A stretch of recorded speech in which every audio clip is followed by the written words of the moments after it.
Kanadaan, Ruotsiin, Turkkiin tai Brasiliaan. Pari kuukautta myöhemmin joku rotterdamainen soitti ja sanoi, että saat mennä Suomeen.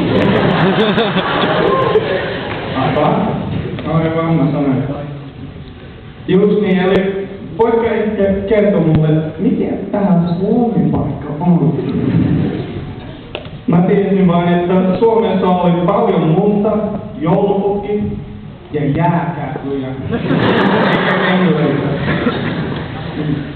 Mun ensimmäinen vaikutelma Suomesta oli, että se on samanlainen kuin Narnia.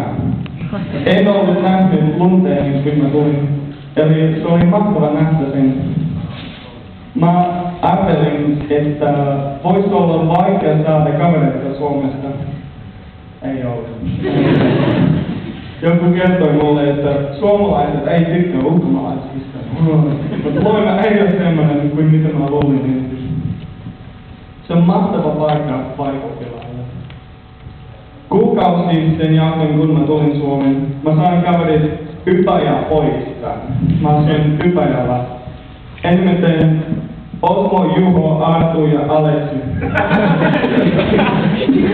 Juho on Ypäjällä. Kiitos pojat, että me olimme kavereita koko vuoden. Yksi monumentaalinen ero Australian ja Suomen koulun välillä on ilmainen ruoka. Kiitos keittiön välit 174 ilmaisesta lounasta.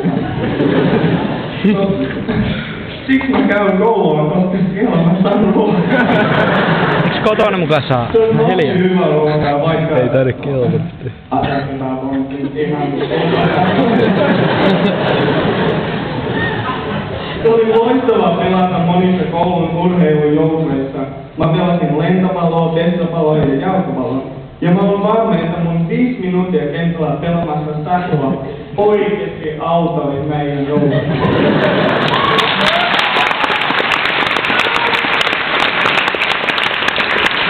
Ennen kesää mä olin koulussa aikaisin 99% ajasta.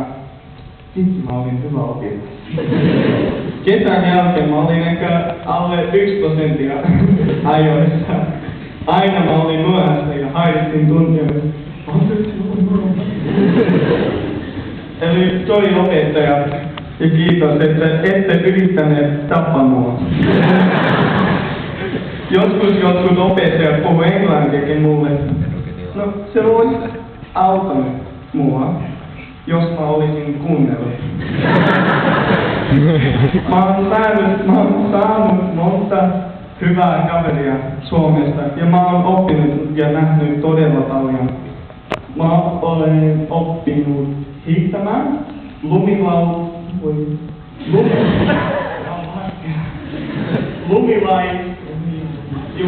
snowboarding. Tekemään saunapuita ja lämmittämään saunaa. Kiitos. Vaikka se oli vähän vaikea oppia suomea. Mä oon nähnyt monta erilaista elämisen muotoa. Eli kiitos mun isäntävelle Eero, Johannes ja Elmo ja heidän perheillä. Suomi on oikeasti mahtava ja kaunis maa. Ja Loima on... No, ihan ok. No ei, Loima on oikeasti ihan cool. Eikö loistavaa paikkaa. Kiitos teille kaikille. Tämä oli yksi parhaista vuosista mun elämässä. Mulle tulee ikävä Loimalta ja lukiosta. Ja Osmo ja Artu sanoi, että mun pitää sanoa tämän. Teillä on parhaat naiset maailmassa.